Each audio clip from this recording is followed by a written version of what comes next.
My name is Christ Pietsch. I'm a staff photographer at the Register Guard in Eugene, Oregon. I've been there since 1988. Before that, I worked for the Lewiston Morning Tribune down in Lewiston for about 5 years. And before that, I worked for the Daily News, which was called the Idahonian in the Daily News back in those days. I got started in photojournalism. I actually came from a newspaper family. My grandfather started the Sandpoint News Bulletin in Sandpoint, Idaho back in the 30s. And my father was a U of I graduate. He was the editor of the Argonaut when he was a senior, I believe, in college in the 50s. And so it's ink kind of runs in my veins. I've done all kinds of jobs related to the newspaper business. So it was always kind of something that was in the back of my mind. And my motivation when I went to college was to think about what other things I might be interested in doing. And so that's one of the reasons why I was a political science major. And I kind of got interested in philosophy as well. But then after kind of rummaging around the toy box for 5 years, I ended up coming back to the fact that I really loved photography and photojournalism. And so when I got out of college, that was my motivation, was to try to get a job. Along the way, I have to say, I was influenced a lot by photographers from the area here. At the time that I was going to school, there was quite a nexus of really good photographers. Phil Schofield was at the Idahonian, who later went on to be published in National Geographic, and he had a long career at the Spokesman Review. Glenn Cruikshank, who was a fellow Sandpoint, Idaho high school graduate, and I was friends with his younger brother, was the head of the Phozone department when I came in as a freshman. And so that was a natural connection. And then he went on to the Lewiston Tribune. Barry Coe, he's a legend in the business and still at the Lewiston Tribune. I just hung out with those guys and tried to learn as much as I could from them, and I was really inspired. You know, I really became a photojournalist, kind of mentoring and watching them do what they did. I think there's been a lot of changes in the way that photojournalists work in the business, certainly. I think technology and image capturing techniques have changed over the years, and photojournalism has always tried to leverage those sorts of things as much as it possibly can. If there was some faster way to do something or some better way to do it, photojournalists were probably some of the earlier adopters of that. So for me, that I never really stopped and thought, oh, I wish for the good old days. I was always, drawn toward whatever the new thing was, or at least exploring it and seeing if it worked for me. So that part of it has absolutely changed. I mean, if you think back, even when I started my career with, in film, to now with digital, it's shocking how quickly things have changed. But on the other hand, though, the core idea of what photojournalism hasn't changed really at all.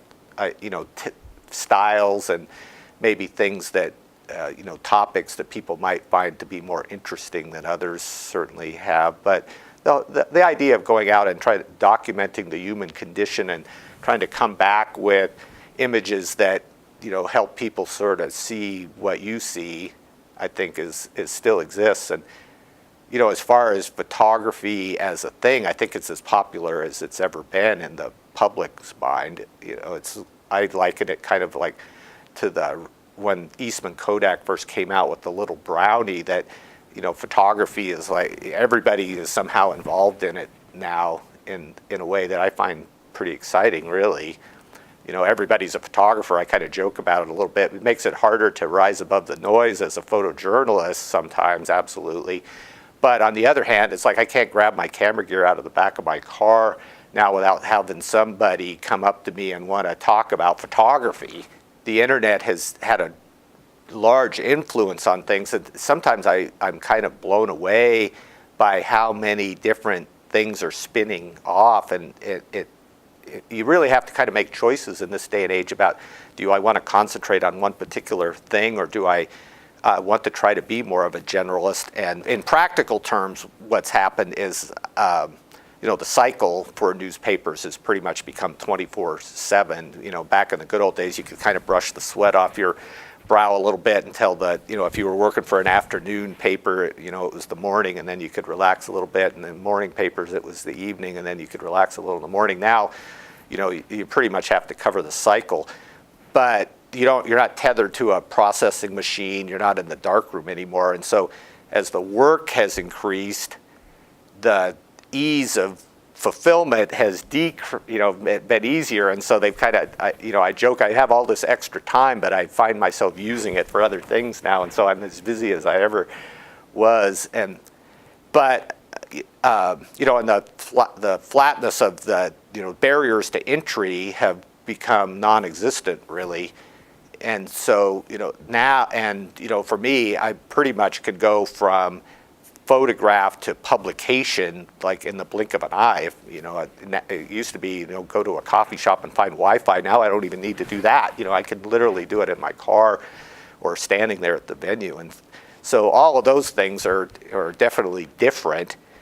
And what the struggle I've had more recently is trying to stay grounded with all of that and not be seduced so much by the technology that I kind of forget what the core mission here is. And so my new mantra for the last couple of years has been to kind of suck a breath and say, okay, it's not about the toys, it's about the photography or the communication with the viewer. And so what can I take from this toy box that works and helps me pull that off, and try not to get down some rabbit hole of just being interested in a particular way of doing something. And so far so good. I mean, I still have that tendency. I got into panoramas for a while, and and now I'm doing a lot of multimedia, and I've even started doing some composites. With this big, this is a composite photograph in the caption. So nobody thinks I'm trying to pull a fast one or something. But I find all those things really interesting. But for me, it's still about storytelling, and I really enjoy meeting people and trying to steep myself in what their story is. And I feel like I have really good instincts about what other people would be interested in, about the things that are going on in the world. And so I'd like to position myself as kind of being the curator of that, and trying to do the best I can to tell that story. And then it's always fun when you have this vision, you pursue this idea, you succeed in it as best you think you can in executing it, and then you throw it out there and get feedback from people about whether you were successful in that. And it's probably like what it'd be like to be a stand-up comic, or but there's no like a writer or even a magazine or something. I like that immediate feedback that I get from publishing something on the web and then actually seeing people comment on it or click on the links or whatever, and sort of say, oh, well, I made the right call here, this is working like I thought it would, or it's a failure, and I try to pick up the pieces from that and say, oh, well, why didn't that work? And to me it's really just fascinating. And when I started out in the business, being a newspaper photographer, a vertical was like gold. The layout people loved you if you shot a vertical. The newspapers were a vertical format, and it was selfish on my part. I knew I'd get a better ride if I had a vertical picture in terms of how big it was used in the paper. But the web hates verticals. It's like it's a horizontal format, and so if you shoot a really nice strong vertical, it just looks kind of wimpy. And that's been a hard transition for me. I tend to think in terms of vertical images, but and I kind of rail against just going totally toward horizontal view of the world, because I still am working for a newspaper that still can use a vertical picture once in a while. So I haven't thrown the baby out with the bathwater. But so that was a transition for me, for sure. I've tended to be kind of a tight is right sort of a guy. I grew up in that era, particularly with my sports photography, that eliminate as many distractions as you possibly can. And I think the web as a platform is more conducive to more of a layered image with, you could get away with including more content in the frame, and people have a little more time maybe to luxuriate over it, and you don't have the reproduction issues of, what was he trying to pull off here? I don't understand what this is, kind of thing. So that part's been kind of fun to explore, and I think I've become a little bit more of a layer kind of photographer because of the internet. I've started teaching as an adjunct occasionally when the need arises, and one of the things I was kind of surprised about, because I grew up as a film photographer, and it was very unforgiving, frankly, and the learning curve was fairly steep, because you would send off your roll of film and it'd come back and it was complete crap, and you'd be sitting there trying to remember a week ago what you did that resulted in the crap that you are now looking at. And so then you'd have to process that whole thing and come up with a strategy for not repeating that mistake. And now with digital, you get immediate feedback, but there's also, the cameras are so sophisticated that literally a chimpanzee could point the camera in a direction and make a usable, publishable frame out of it. Does that person understand f-stop, shutter speeds, and ISO? Obviously not, this chimpanzee. But, and I don't want to say that all photographers are chimpanzees, but it's easier to not be well grounded in the fundamentals of photography and be successful in this era at making a usable image. But the fundamentals exist. There are creative controls at your disposal that can help move your vision forward if you learn how to make use of them. And so now we've got this thing, I think it's kind of sad in a way. I see students come in and it's like their parents have praised them. It's like you're going from high school to college and the parents have praised them, only in this case it's the viewers of their photography. And they've had some success, and they have an eye, and they have this and they have that. And they could be using like a point and shoot camera. There are any number of things that they could be doing that in the hands of a professional are still a really good tool, but they really don't understand much about what's under the hood there. And so then they get into this environment where they're being asked to actually make use of those kinds of controls, and a lot of them just hit a brick wall. It's like that's the first time that they've been confronted with any of that. And so you've got all these people who come into the 300 level photojournalism course that have had all this success, and then you basically tear them down and they get discouraged, and why do I have to learn all this crap? I was having a good success rate before this, and it's hard to convince them that if they will be patient and they'll put the energy into learning the fundamentals, that they will emerge on the other side as a better craftsperson, and that they'll be able to execute their vision that they have more, much better. And and it's not like you could drive a car without being a mechanic. And certainly you can make photographs without knowing a lot about what makes the camera work. But I think you're setting yourself up you're certainly not going to be what I would consider a professional photographer if you somehow continue to have that kind of mindset about what you're up to. So it's a long-winded way of saying that I'm supporting out there you guys cracking the case on ISO, shutter speed, and aperture, and try to figure out why those are relevant to what you might be trying to accomplish with your work. So the joke back in the good old days with the hot shoe on the camera was that you should take a saw and just saw that thing off so that you would not ever be tempted to use it. And I obviously you're not going to do that with these new digital cameras, but yeah, stop and just look at snapshots that you see on the internet or your own snapshots with a direct strobe, and then thumb through National Geographic or some other magazine you admire and really stop and ask yourself what the difference is that's going on there. If you don't get it, then you got to do something else. You got to rethink the whole process, because it's night and day different.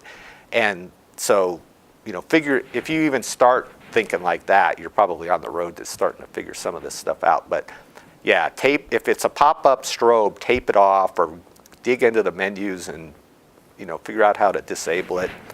Almost every paper I've worked for, frankly, has always put a real premium on what I call words and pictures packages.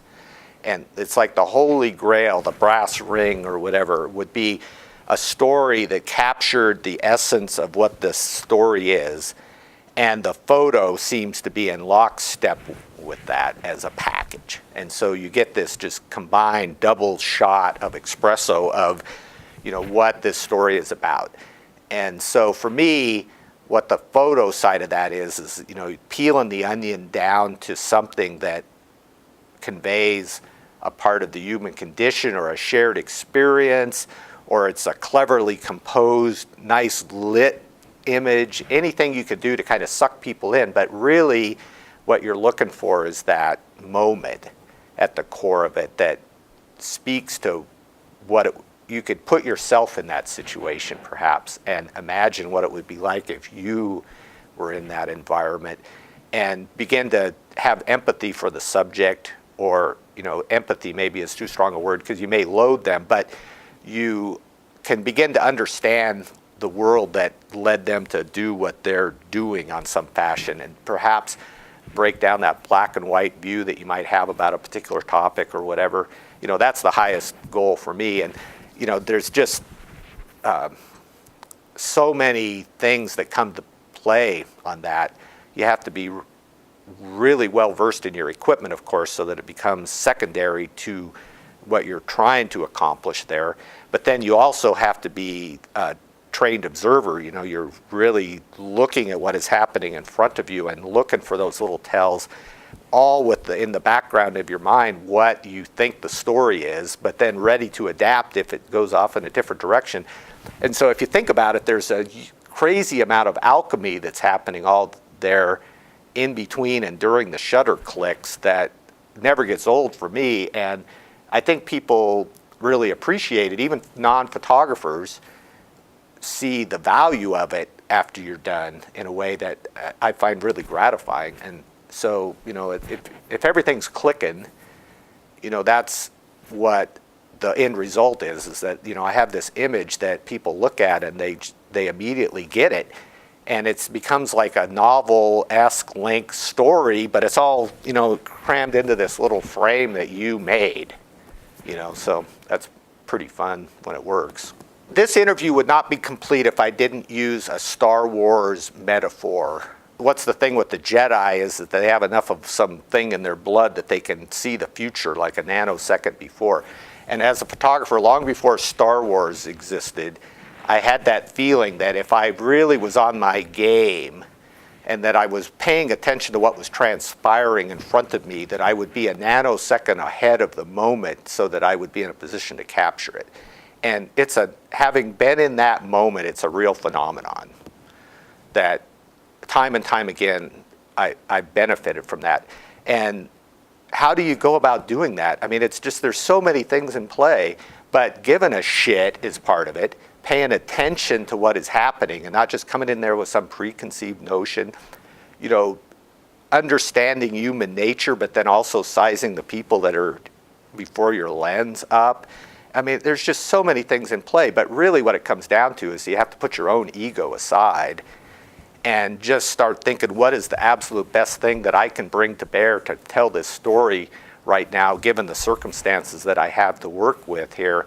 And it never gets old for me, and hopefully there's a new generation out there that would be equally inspired to do that. Now, there's plenty of photographers that made careers out of making subjects, compositional elements, and I've certainly pulled that out of my bag of tricks as well to solve the problem or whatever. But those aren't the pictures that I typically press into my memory book. So the ones that I'm proud of, they're the workarounds that a pro can bring to the table to make stuff work. As I say, put a ribbon on the turd, or make chocolate mousse out of chicken. What is it? I blow my metaphor. It's make chicken salad out of chicken shit. That's the one that I use in mix. I can't get away with mixed company on that. But as a pro, you need to have that kind of basket of tricks that you can make use of. But those are applications that you apply over the top of things to make stuff work when things aren't working. But really, if you're in the moment and you're doing what I feel like is the core thing behind photojournalism, you're doing the latter. It's not about composition. It's not about technique even, really. Those are all means to the end. And you need to be at that point using all that stuff really super intuitively, but the main thing is to be an observer and try to figure out what the story is and how you can convey it to somebody. So whenever any young Turk comes up to me and asks me to mentor them, the first thing I do is I tell them to go to a used bookstore and get a hold of a copy of The Family of Man. It's like I've memorized every picture in that thing. And every single one of them tells this amazing little story in and of itself. And that thing was constructed in the 30s. On a lot of levels, we haven't pushed things much further as in photojournalism. Certainly, we've made a lot of pictures since then, but those guys were doing it at a high level way back there, and then break those images down and think to yourself all the stuff that went into that picture being made and how you would go about doing that if you were in the same circumstance. And then come out the other side and then go find somebody who can be your mentor and throw ideas around or whatever based on that. And in that book, you will find all the greats from the dawn of photography, Carter Bresson, Eugene Smith, Dorothea Lange, Margaret Burke White. I could just keep going on. And I take something from every one of them on some level. There's one of the guys who, as a great example of inspiring me, is a guy by the name of Brad Mangin. He works out of the Bay Area down in San Francisco, and he has been a sports photographer for decades. And super nice guy, and he's like the quintessential sports photographer. He understands particularly the game of baseball on a level that is like savant-like. And you get together with the dude and he'll rattle off stuff about particular games and everything, and I'm just sitting there going, I don't even remember, the teams he's talking about, let alone, the way the game went. But he brings that kind of knowledge to everything that he does when he's out shooting. And he has one of the things he started doing early on in his career was collecting fellow photographers. And so I ended up down at a football game down in the Bay Area following the Ducks, and there was a couple of other photographers. And we called the dude up. We had kind of a little bit of a relationship via emails and stuff with the guy. But we called him up and just said, hey, what are you doing? Is it all right if we come over?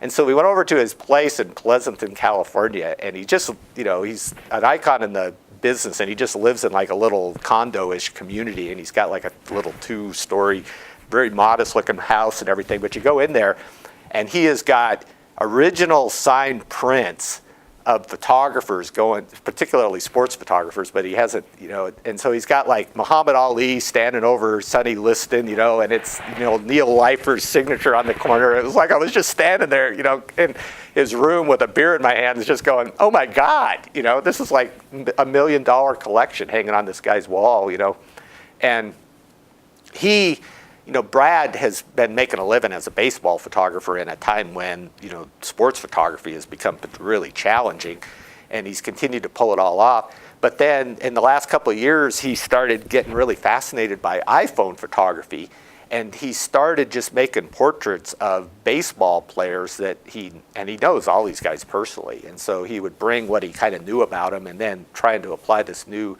technology to it.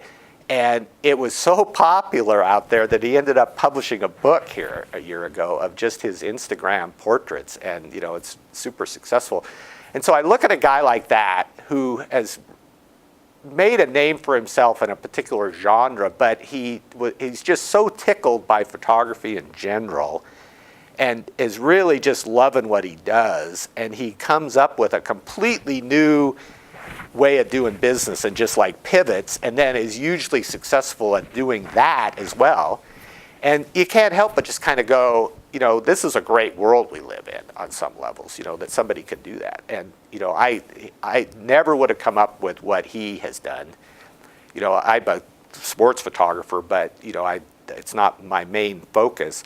And I thought when I first saw the iPhone, came on, I thought it was kind of the devil, frankly. It was like I thought it was, had taken us in the wrong direction right now. And so it's guys like Brad have kind of convinced me that, okay, maybe it's not as bad as I thought it was. And so I've started to kind of adopt some of this stuff. And the other thing that, when I went to school here at the U of I never took any kind of video class or whatever. And, I used to mock TV people.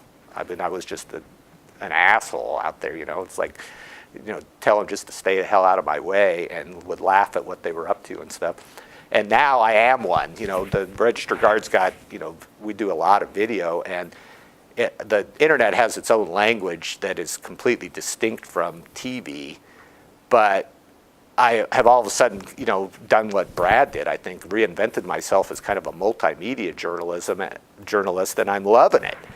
I find it's really fun to sit down and think about what stories would lend themselves to sequences as opposed to still images, and try to figure out how to tell a story. And there's just a million choices that go into that probably half of which are correct and half of which are probably wrong. But there's just any number of possibilities that you can go out there and new things to master. And I've just really enjoyed that part of it. And I think now, frankly, that if you're really looking to get into this business, if you want to graduate from the University of Idaho and go out there and have any hope of getting a job, you absolutely have to be a master of social media.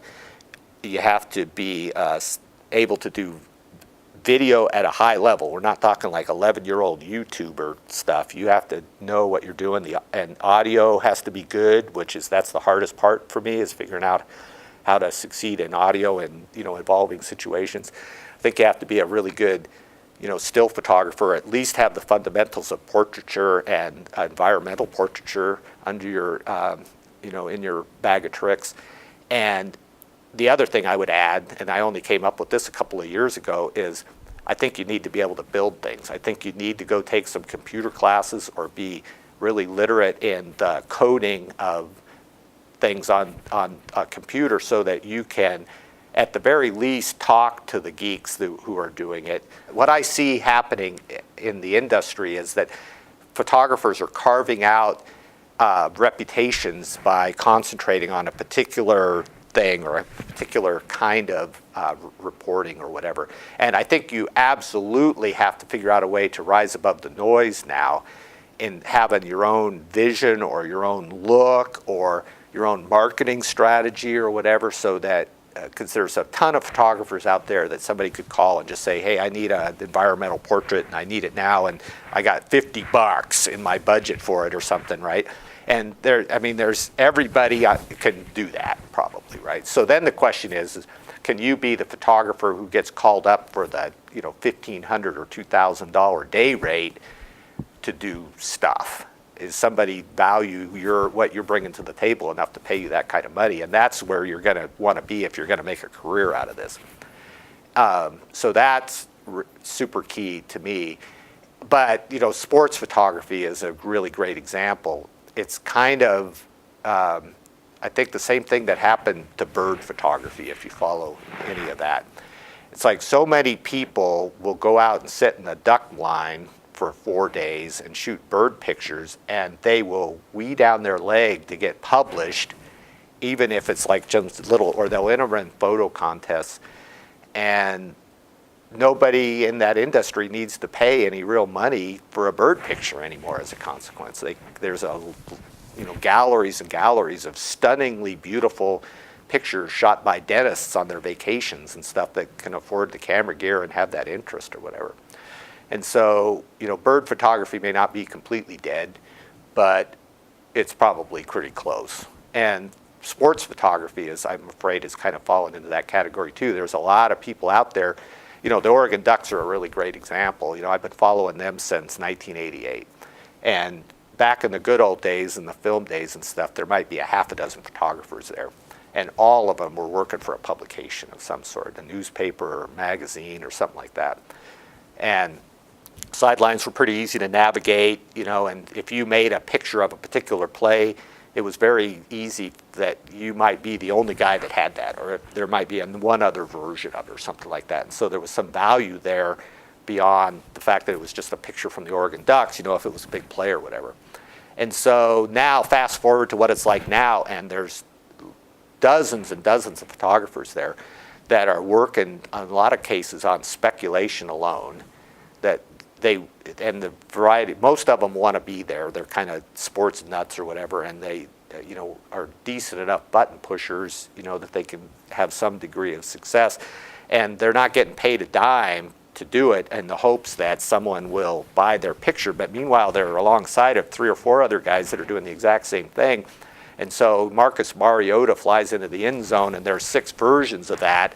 And at that point, you're not in a very good position you're not in a marketing position there to get much for it. And the industry has taken full advantage of that now. And so if you really follow any of that, it's like it's a race to the bottom on a lot of these agencies that has forgotten the actual content producer. And, it's sort of taken it for granted that there'll be somebody out there stupid enough to go take this picture and be exploited after the fact. And it'll be interesting to see going forward because, there's always a new crop.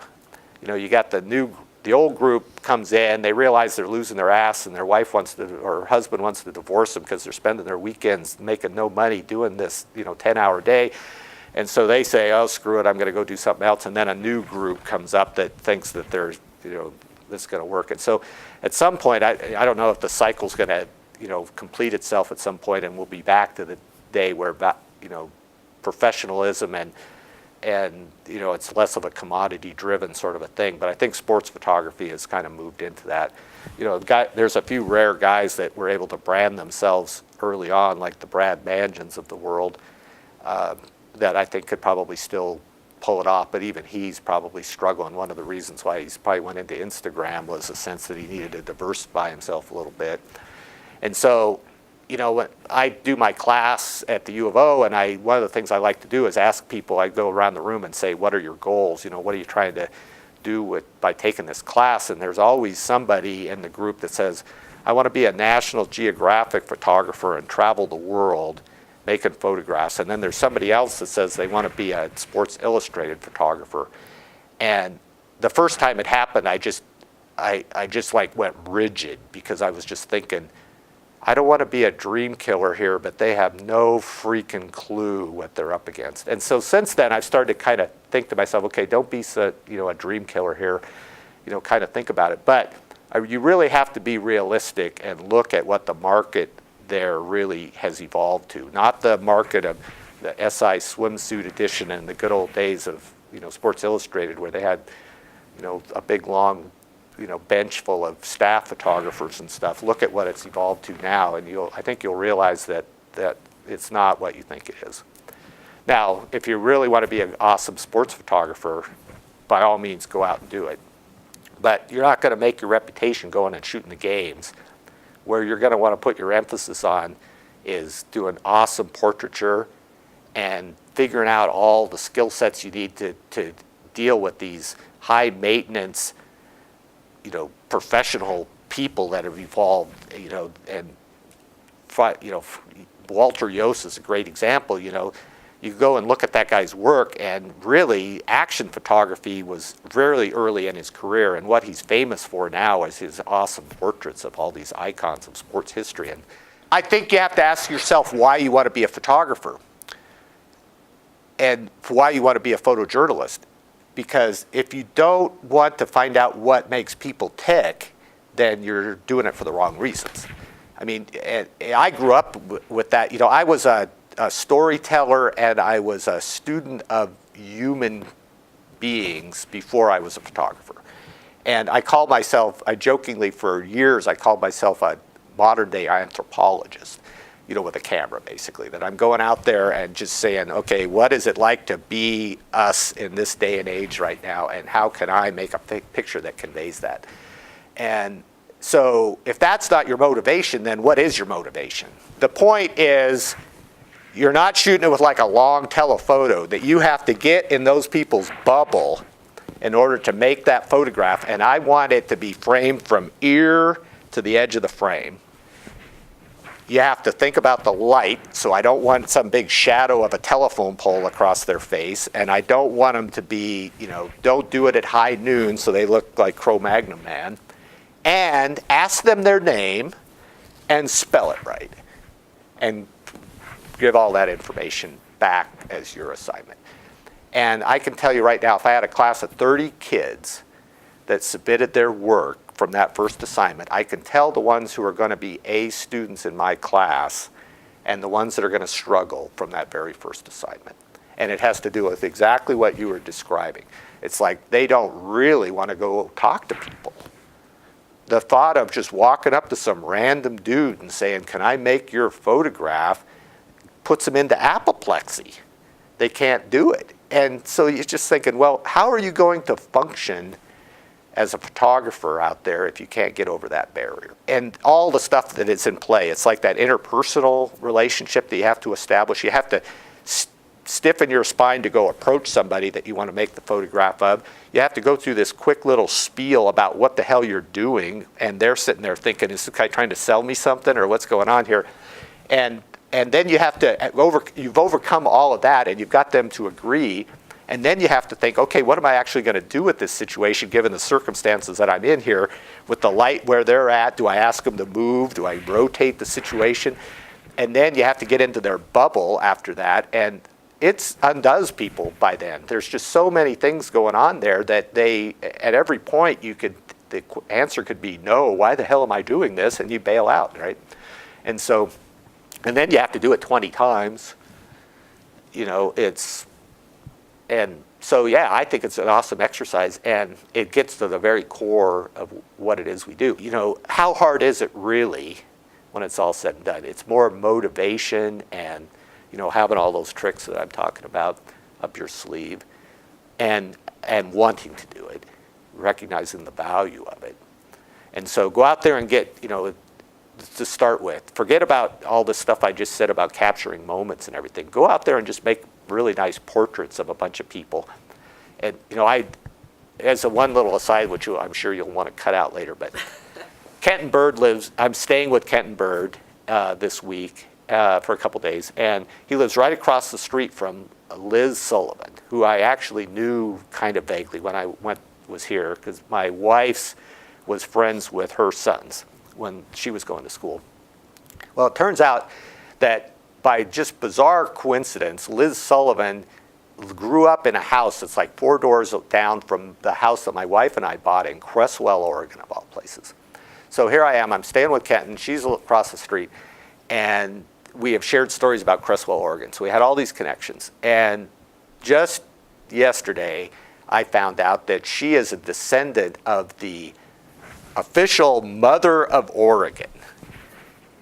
And not only that, but her great-great-grandmother was one of the surviving Sager orphans. That is Oregon legend, because they were coming out on the Oregon Trail and both parents died, and the 7 orphans had to be rescued, and then they got handed over to some people that were living at the Whitmans in Walla Walla, and their adopted parents were killed. And so it's like this legendary thing. Well, Liz Sullivan is a descendant of that. I mean, think about the odds of her not existing through all of this kind of stuff, and they're icons of Oregon history.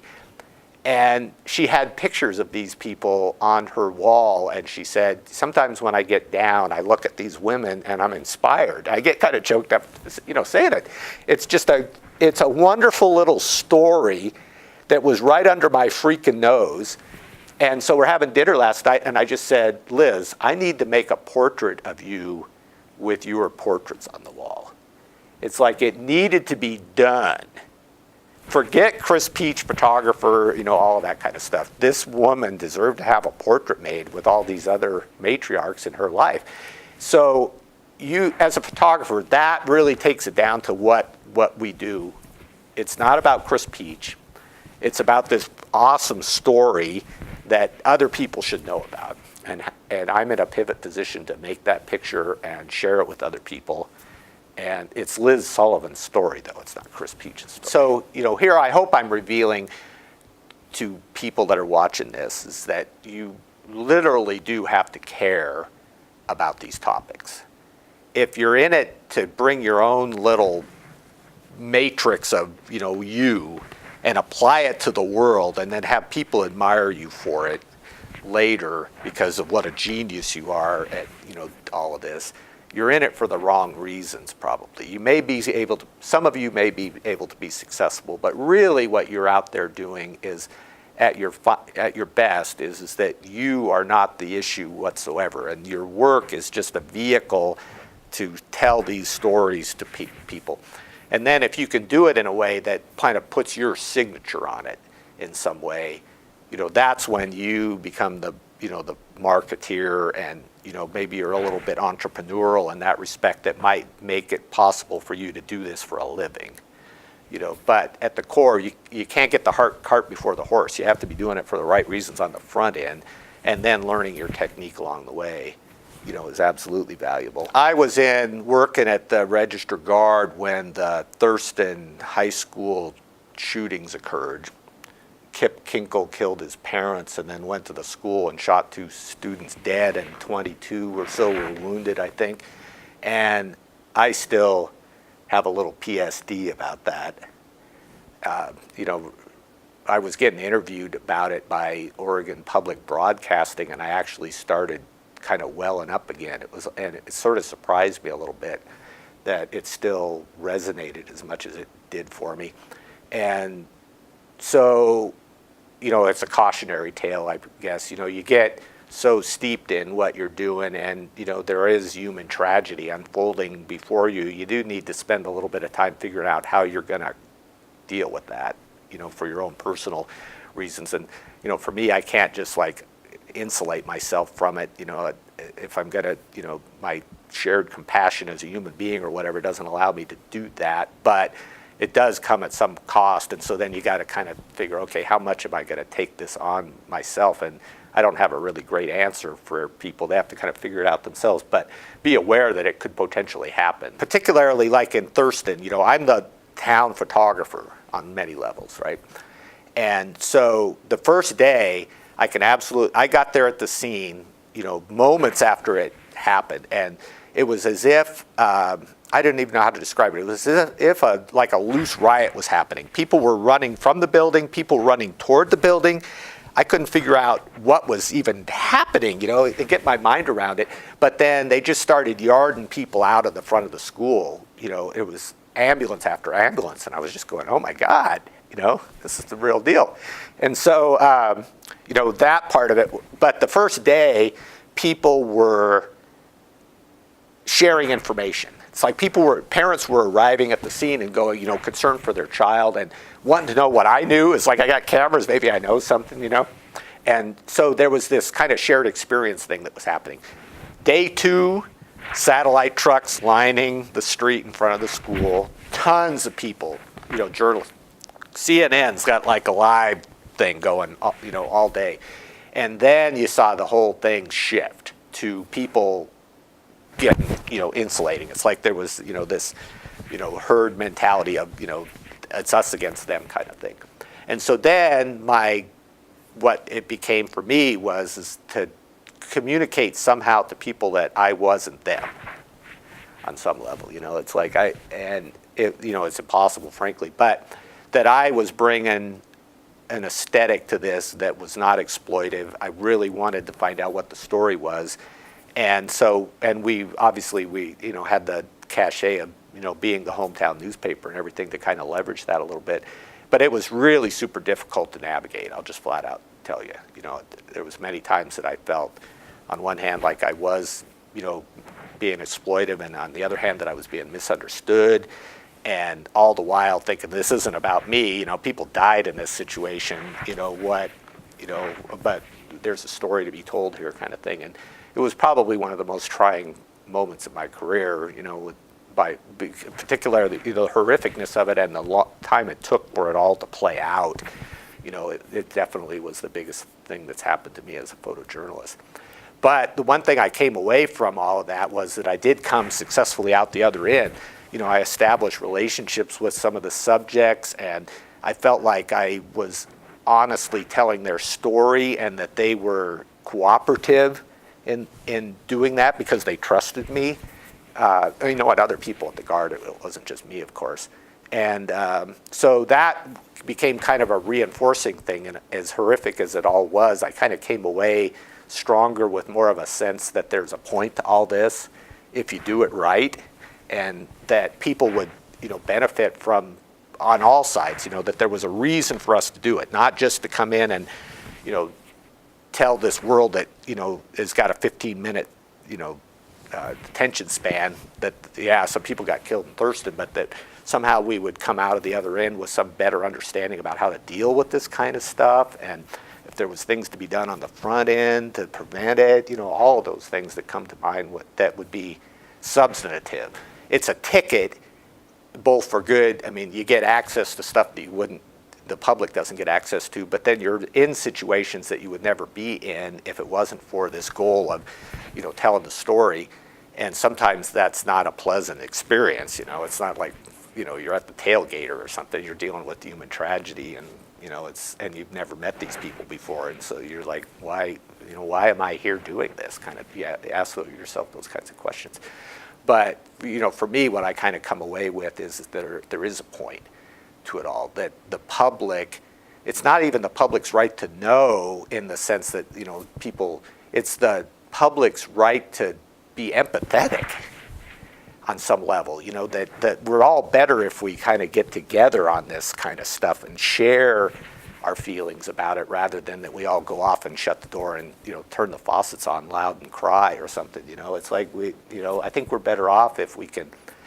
And that's a hard minefield to navigate through, obviously. And I'm not saying that I made the right call every single time, but that's sort of my aesthetic when I go into this stuff. And I get evidence, regularly enough that other people get it, that, the subjects and the viewers, that it kind of stiffens my spine to keep, forging ahead with that. But, it is tough. Photographers that I have associated with over the years who think any kind of digital manipulation is of the devil and, you should be terminated for it, have leaped onto Instagram and are cranking out these totally squeezed the crazy Instagram pictures and then going, wow, look at my head.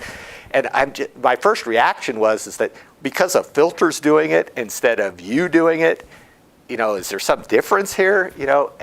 But what I think is happening a little bit in that regard is the needle's moving a little bit, that there's a little bit more acceptableness of maybe jacking the contrast or jacking the saturation a little bit that would have been verboten, a few years ago. Now is becoming more commonplace, and I think Instagram-ish sorts of filters and stuff might be influencing that a little bit. But for me personally, it's like, I want my pictures to snap a little bit too, and even back when I was printing, we always printed on super hard paper. Part of it was reproduction, and part of it was because we wanted to, catch people's eyeballs. And you could make a strong case for saying that that's a manipulation of reality even at that level, because the world does not look contrasty like that. It looks flat most of the time.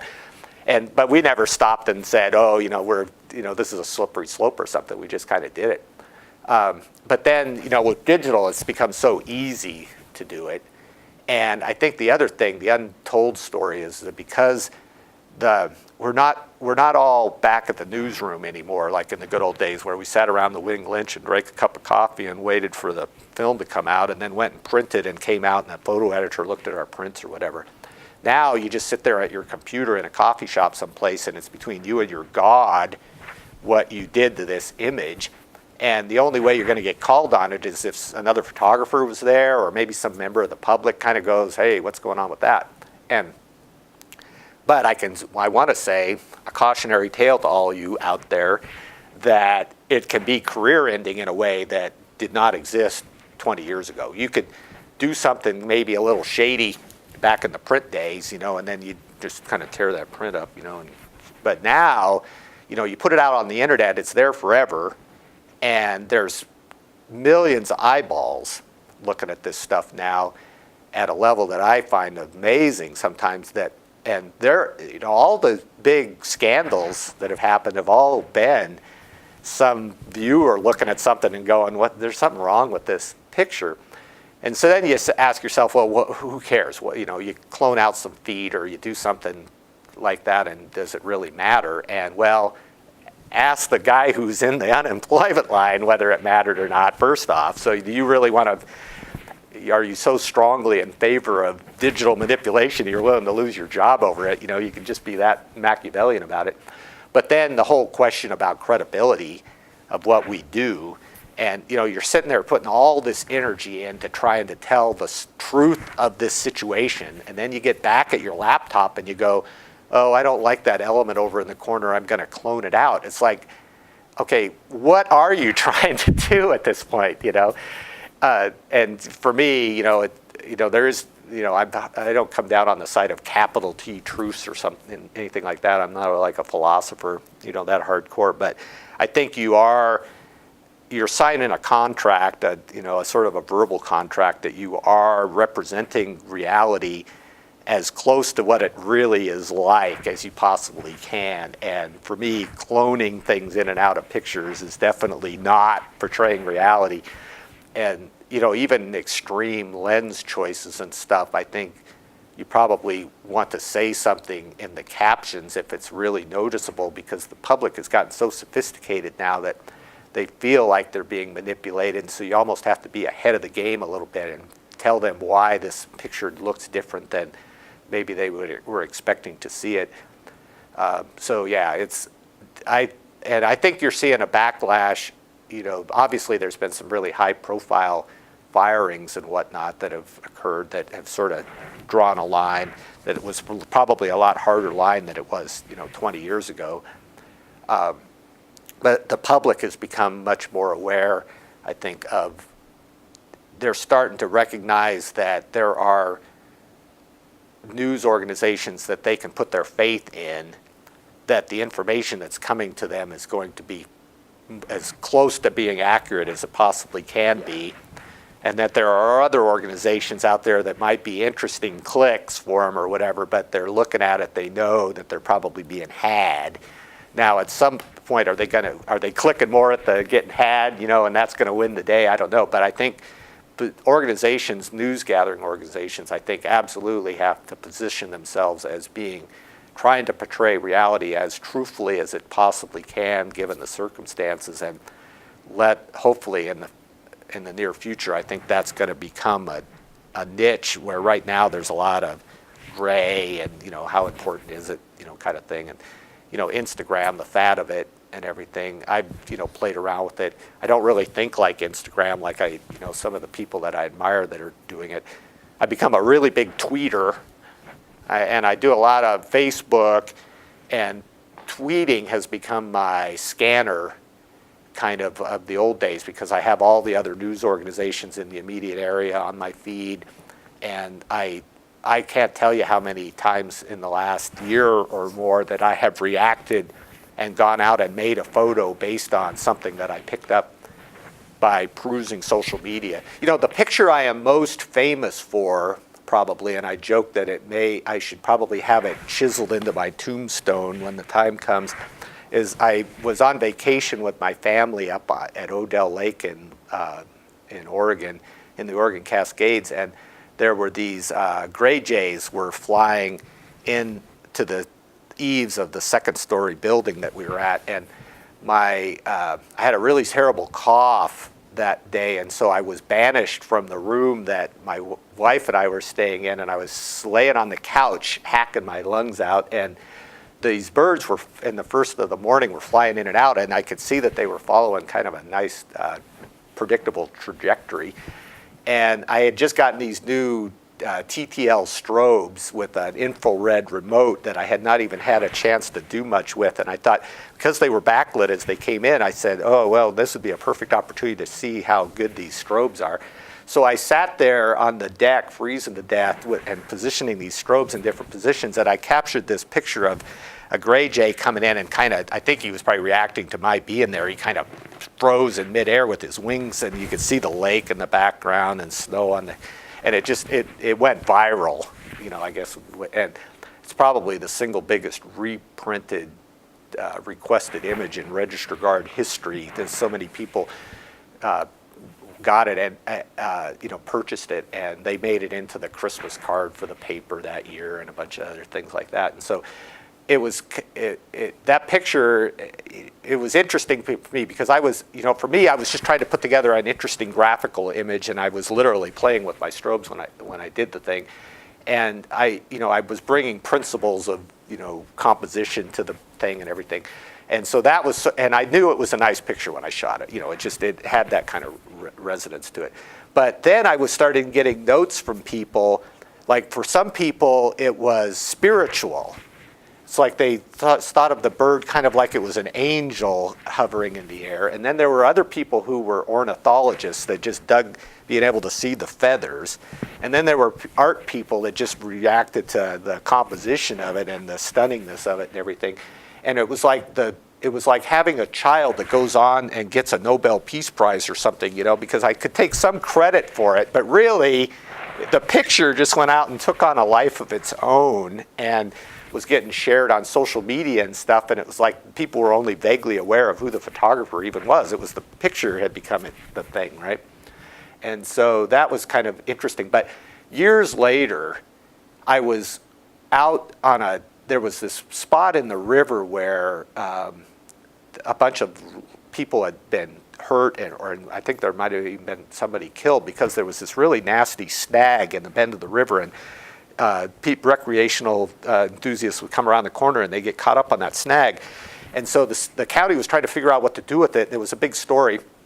There was absolutely no public access whatsoever to where the thing was happening and where the log was. And so I kind of vaguely knew where I needed to go in order to get the picture, and I could tell I was going to be trespassing if I did anything, right? So I just started pounding on doors, and I knocked on this one door, and a woman came to the door, and I explained what I was doing, introduced myself and explained what I was up to and everything, and she said, "You're the guy that shot that bird picture." And she remembered that bird picture, and the next thing I know, not only was I being ushered into her backyard so that I could make whatever photos that I wanted to, but meanwhile she made lunch for the two of us. And we sat there on her deck afterwards and we talked about photography and a bunch of other stuff, and I got lunch, and it was like I felt like I was being treated like a celebrity or something. It was really weird. And then the fact that I was there trying to make a picture, I'm like an ambulance chaser trying to shoot this log that had killed people and everything. It was just, the whole thing was totally surreal for me. But that picture continues to sort of go out ahead of me, that it's like, hey, that guy shot that picture, he must be all right, kind of thing or something. It's pretty funny. So anyway, I'm sure there's millions of other examples that I can use. I've made, that picture is kind of fluffy on a lot of ways, so it's kind of ironic that, here I am, this, ambulance chasing photojournalist, and my most famous picture is of a gray jay, sort of National Geographic. But, I've learned to accept it. And there's other pictures that I have made that I'm much more proud of that, probably put people off, maybe on some level, or they weren't pleasant to look at, or whatever, and so they haven't had the same resonance. But, and I've gotten to do just an amazing amount of stuff over, even just being a little community newspaper photographer. I've gotten to do so many things on other people's dimes over the years that, that's pretty fun. And, sometimes you're going off and doing stuff that you wouldn't be your choosing, but you're getting to go someplace you would, cool. I've been to every Pac-12 school. I've been to Washington, D.C. I've been back east. Haven't been out of the country on the guard's dime yet, but sometime before I push the eject button, I hope to do that too. And so as a career, it's been really fun and a ticket, and I feel grateful, for what I've gotten. So.